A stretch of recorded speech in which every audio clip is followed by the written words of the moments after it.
Olá, graça e paz, louvado seja Deus, dando continuidade aos nossos vídeos comentados. Chegamos em Colossenses capítulo 3, amém? Minha página vai trazer aqui a questão da exortação, tanto o capítulo 3 como o capítulo 4, o apóstolo Paulo, ele vai trazer isso. Então, para Paulo, demonstrar o poder que o evangelho tem para mudar a vida de alguém é tão importante quanto defendê-lo contra o erro. Amém? Então, o evangelho, ele não é somente um escudo de defesa contra o erro, mas também, né, é uma importante fonte, né, de demonstrar o poder de Deus em nós. A Bíblia diz que Cristo em nós é a esperança da glória. Amém? Então, nós vimos aqui que não é através de rituais, não é através de ordenanças que nós vamos manter uma vida consagrada, porque às vezes somente a aparência, né, não vai levar a nós desfrutarmos da plenitude da palavra de Deus e da verdade de Deus. Então, se faz necessário algo. E o que é isso? Então, a união do crente com Cristo e a sua conduta em vista desse fato, porque tem que mudar, não é verdade? Os colossenses são capazes de cumprir o mandamento diariamente para apresentar sua atenção e afeição em relação às coisas espirituais. E isso é devido à sua identificação com Cristo, tanto na morte para o passado e o seu fortalecimento para o presente, pela ressurreição de Jesus Cristo. Então, o batismo fala sobre isso. Nós fomos mortos e sepultados juntamente com Cristo, né, no momento do novo nascimento, e ressuscitamos para no presente andar em novidade de vida. Então, a morte do velho homem, com a destruição das consequências da natureza interior, os versículos 5 a 9, e o revestir-se do novo homem, a cultura das graças e virtudes da nova vida em Cristo, versículos 10 ao 17. Se alguém está em Cristo, nova criatura é. As coisas velhas se passaram, eis que tudo se fez novo. Então, é importante nós atentarmos para isso, porque não somente isso, a exortação ainda vai vir com relação à vida familiar, né, e algumas exortações finais. Então, quais os resultados da nossa união com Cristo, né? Paulo vai dizer aqui, os vícios, a velha natureza, deve ser abandonada. Amém? Então ele diz, fazei, pois, morrer a vossa natureza terrena. E ele vai citar, são as obras da carne. Prostituição, impureza, paixão lascívia, desejo maligno, avareza, que é a idolatria. Por estas coisas é que vem a ira de Deus sobre os filhos da desobediência. Ora, nessas mesmas coisas andastes vós também no outro tempo, quando vivíeis nelas. Então, o homem passado, ele precisa cada vez mais ser mortificado, para que esse novo homem em Cristo Jesus, ele possa viver, amém? Através da fé. Agora, porém, despojai-vos igualmente de tudo isto: ira, indignação, maldade, maledicência, linguagem obscena do vosso falar. Não mintais uns aos outros, uma vez que vos despistes do velho homem com os seus feitos, e vos revestistes do novo homem que se refaz para o pleno conhecimento, segundo a imagem daquele que o criou, no qual não pode haver grego, nem judeu, circuncisão, nem circuncisão, bárbaro, cita, escravo, livre, porém Cristo é tudo em todos. Então, o crente agora, ele é um representante de Cristo, porque o Espírito de Cristo, o Espírito de Deus, habita nele. Então, ele diz aqui que há uma necessidade de se despir do velho homem com os seus feitos. Então, é o novo homem quem faz isso, é o Espírito, pela palavra e pelo poder do Espírito Santo na comunhão.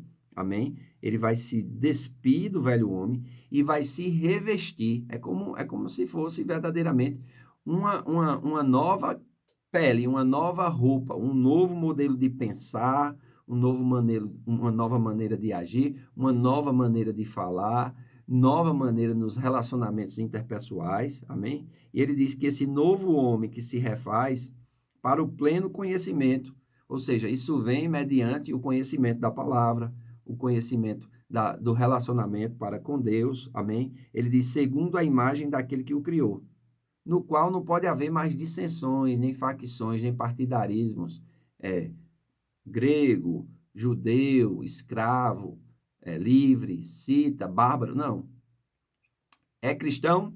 Agora você foi revestido de Cristo.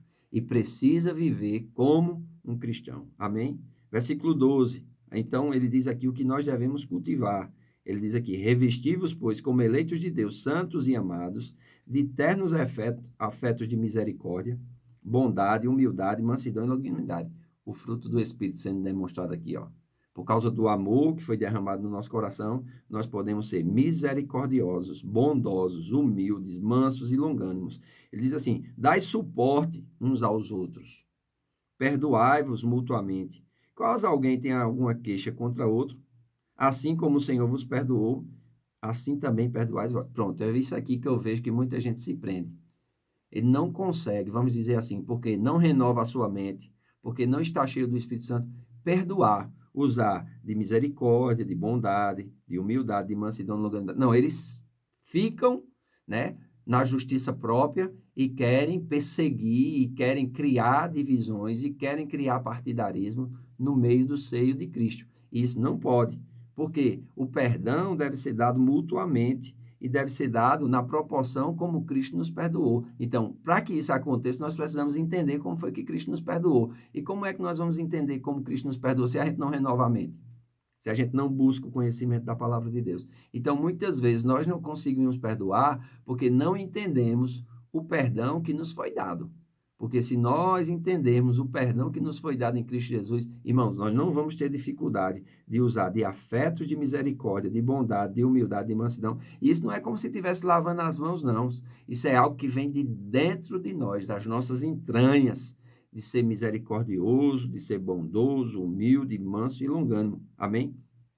Versículo 14. Acima de tudo isso, porém, esteja o amor, que é o vínculo da perfeição, e seja a paz de Cristo o árbitro em vosso coração, a qual também foste chamados em um só corpo, e sede agradecidos. Amém? Então, essa paz, essa vida de gratidão, ela precisa ser uma constante, e não somente em momentos da nossa vida. Se você não consegue viver em paz e desenvolver gratidão pela vida, provavelmente você não está renovando a sua mente. Você ainda está cheio de coisas do passado, você não está ainda se despindo do velho homem e nem se revestindo do novo.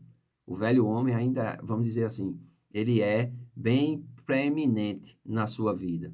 E você não vai conseguir ter paz, você não vai conseguir ter gratidão assim. E como é que nós fazemos isso? Versículo 16. Habite ricamente em vós a palavra de Cristo, instruindo-vos e aconselhar-vos mutuamente em toda sabedoria, louvando a Deus com salmos e hinos e cantos espirituais, com gratidão no vosso coração.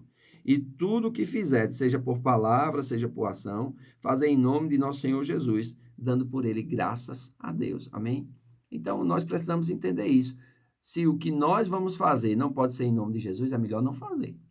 Amém? Se não é guiado pelo Espírito, é melhor não fazer. Porque se fizer, aquilo ali é como uma semente que você semeia. E quem semeia na carne, da carne colhe corrupção e morte. Mas quem semeia do Espírito colhe vida e paz. Então, ele vai falar sobre os deveres na família, né? Esposas, sede submissa ao próprio marido como convém ao Senhor. Maridos, amais vossa esposa e não a trateis com amargura. Filho, em tudo, obedecei aos vossos pais, pois fazê-lo é grato diante do Senhor. Pais, não irriteis os vossos filhos, para que não fiquem desanimados. Então, aqui ele dá o contexto do que deve acontecer na família. Deve haver respeito, amor, união, comunhão, comunicação.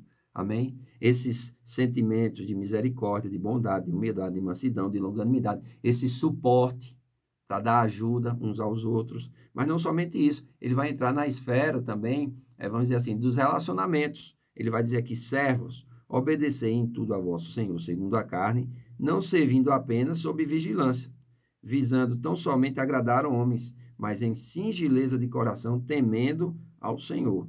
Tudo quanto fizerdes, fazei de todo o coração, como para o Senhor e não para homens, cientes de que recebereis do Senhor a recompensa da herança. A Cristo, o Senhor, é quem está servindo, pois aquele que faz a injustiça receberá em troca a injustiça feita. E nisto não há acepção de pessoas. Veja bem, né? O que Paulo está falando aqui. Ele está nos dando, vamos dizer assim, a sabedoria necessária para como nós devemos viver no ambiente interpessoal, no ambiente de trabalho.